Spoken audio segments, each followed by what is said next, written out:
নন্দের আজগা বিদায় দিলাম, বাড়ির আজগা একেবারে খালি হয়ে গেল। মেহমান আয়া গেলে আরো বেশি খারাপ লাগে। আমরা নতুন ঘরের রাস্তাটাও আজগা বহুত দিন পরে ঠিকঠাক করা হইলো। আসসালামু আলাইকুম প্রিয় ভাই বোনেরা, কিরম আসুন? আশা করি যারা জিনতে দেখতাছুন সবই ভালাই আসুন। আজগা সারাদিনই কামো ব্যস্ত আছিলাম, বহুত দোয়া ফাল্লা করলাম। সারাদিন টুকটাক কি করলাম সকাল থেকে এই ব্লগটা আরম্ভ করলাম। সব কাম কাজ হালায় থইয়া সকালে উঠতে আগে চাটা রান্ধিত, চাটা খাইলাম সবে মিললে। খাওয়া দাওয়া শেষ করে লাগিয়ে উঠছি কাম। বাসন আদাড়ি ধুইয়া আগে ভাত বয়ে লইছি। আজগা তো আমার ননদ যাইব গা, তো সকাল থেকে রান্না বাড়াত লাগিয়ে পড়ছি। কি রান্না বাড়া করাম সবকিছু তো আইনার লগে শেয়ার করা। আমি আন্ডার বাগানের নানান জাতের সবজি দেখে মনোয়ারা বেগম বইনে কমেন্ট করছিলেন যে কয়েক জাতের সবজি একলগে মিক্স করে ডাইল বানাইতাম, তো একদিন চেষ্টা করাম আইনের কোয়া মতে। সিজা ব্লগের বইনে কমেন্ট করছিলেন, আইনের কমেন্টটা পড়তাম, রিকোয়েস্ট করছিলেন। আর ফলোয়ার বাড়তাছে না যে কইতাছুন নতুন নতুন বেহেরি এরম তা হেলা হেলা হেই ফলোয়ার বাড়ে। এনে কিরম কন্টেন্ট বানাইতাছুন হেডার উপরেও নির্ভর করে ফলোয়ার বাড়াটা। আন্নু বেগম বইনে লেখছুন মানুষের কমেন্টের রিপ্লাই দিন, আমারটা তো দেন না। ডেইলি কত কত কমেন্ট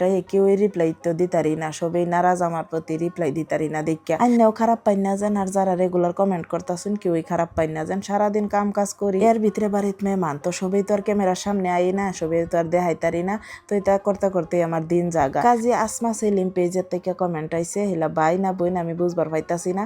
তো লেখছুন আপু আমি ফার্স্ট কমেন্ট করছি, আমার রিপ্লাই দিন যে। আমি সব সময় আইনার ভিডিওর অপেক্ষাত থাকি, একেবারে আন্তরিকভাবে ধন্যবাদ আইনারে। আরো যারা যারা বোন ভাইয়েরা আমার ভিডিওর অপেক্ষাত হইন সবেরই আন্তরিকভাবে ধন্যবাদ। তাহমিনা লাইফস্টাইল আপু কমেন্ট করছিলেন আমি কোন অ্যাপস দিয়ে হাইরা ভিডিও এডিট করি। আমি কাইন মাস্টার দা ভিডিও এডিট করি। পয়সা না ভরাইলে কিন্তু কাইন মাস্টারের লোগো আয়া পরে। আর একটা বুদ্ধি আছে, বুদ্ধিটা কিন্তু লোগো সরাই এলান যা, কিন্তু কোয়ালিটি ভালো না। আমি তো অত বেশি ফিল্টার লাগাই না, এই লিগেই আমার কোয়ালিটি নষ্ট হয়ে গেলে ভালো লাগে না। তো যাই হোক, আশা করি বুঝবার পাইছো। আলাপ করে করে তো বাসনই ধুয়ে আলছি। আর এই যে লোয়ার ডাইলটা কাল রাঁধছিলাম, আর এটা কেউই খাইছে না দেখে নেমুর পাতা সিরা দিয়ে মুসি বানাই আলতাছি। চা খাইবার একজন বাহি আছিল, রান্দার ফাহেদা দৌড় মাইরা চা দেয়া থই আইলাম। তো এদিকে মুসিটা হয়ে গেছে, আর কাল হাজে কুই শাক তুলছিলাম, এটা বাজি করতাছি। শাকটি তাজা আছিল। কুই শাক দা ডাইল কেলা কেলা খাইছুন, কুই শাক দা ডাইল খেলে কিন্তু বিরাটই ভাল লাগে।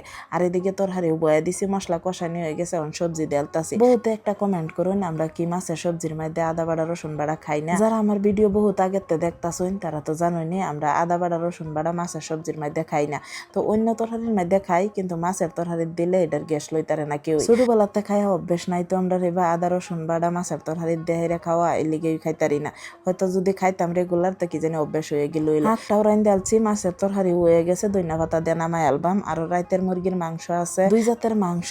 আর লতার তরহারি রাঁধছিলাম মাছ দা। পোলাপানে কিন্তু মুরগির মাংস দাই খাইছে, তারা বিরাট ভালো হয়েছে মুরগির মাংস। আমরা 2 স্বামী স্ত্রী খাইছি না, বাহি সবেরই খাওয়াই আলছি। আর আশিকা যাই বোগা হ্যাঁ কাপড় পরতাছে, ব্যাগ বয়ে বয়ে দেখতাছি। সকালে রান্না ঘরে গিয়ে হামাইছিলাম, হগলে বার হয়েছি, একটু জিরানি হয়ে গেল, আর তারারে বয়ে বয়ে দেহা হয়ে গেল। তারাও বার হয়ে পড়ছে যাইবার লাগিয়া। তারা আজগা নদীদা যাইতো না, আজগা গাড়িদা যাইবো। কাল হাতেই কইতাছে তারা নদীদা যাইবো। আজগা সকালে উঠা দেখে দিনটা খারাপ করে আলছি, একটু মেঘও পড়তাছে। কখন হইছে বাউতো ফাইনা দিন, এই সিজনে বাতাসটা একটু বেশি দে। পোলাপান 2টা লইয়া যাইতাছে এল্লা এল্লা, তো একটু ডরও তাহে এলিগেই কইতাছি গাড়িটা যাইবা গাল লাগিয়া। হে একটা চারাও লই লইছে, একটা মালবেরির চারা, নেমোর চারা, এরপরে টমেটোর চারা। বেহেই যাইতাছি আগায় দিবার লাগিয়া। খালি আমরা এল্লা যাইতাছি না, লগে বিল্লু যাইতাছে। এই যে দেখুন ফাঁসে থাকিবা দৌড় দিছে বিল্লু। বিলাইও বুঝদাছে বাড়ি খালি হয়ে গেছে, মেহমান যাইতাছে একটু আগায় দেথ হয়ে গিয়া। বিলাইরে কুলো করে লইয়া গিয়া হেরা তারা করে গাড়ি তুলে দেথ হয়েছে, খালি আমি গেছি না। বাড়ির বগলেরই কয়েকজন দর্শক আয়া পড়ছিল, তো তারারে ফান সুবারি দেম, গাছের ফান তুললা নিলাম। তারাও চা ফান খাইয়া গেছে গায়ে। এরপরে আমি বসে খাইবার লাগিয়া। এরম খিদা লাগছে একেবারে জান যাইতাছে গা। সবকিছু দিয়ে থালিটা সাজায় লইয়া বইছি। আর খিদা বেশি লাগলে স্বাদটাও বেশি লাগে। তো খাওয়া দাওয়া শেষ করলাম, এরপরে বই হেলে কই একটু রাস্তাটা দিয়ে গিয়া কিবা বানাইছে। রাস্তাতে যাতে মাটিটা ধুয়ে না যা মেঘের টাইমে, এলিগে 2 সাইডে টিন কাটটা দেওয়া হয়েছে। অহনত ইটা গাতা বাহির হয়েছে কানিদা। কিছুদিন আগে যে জুনবিল মেলাতে একটা মিডালাও আনছিলাম, হেডার আর কি সারা হড়াইলাম। আর কুমড়ারা যে খাইলাম হেডার সারা একটাও জ্বালাইছে না। তো এই যে বহুত কাপড় ধুয়ে দিছিলাম, হেডি লয়ে যাইতাছি। আজকের ভিডিওটা এই শেষ করি। সবাই ভালো থাকবেন, নতুন কোনো ভিডিও দেখা হইব।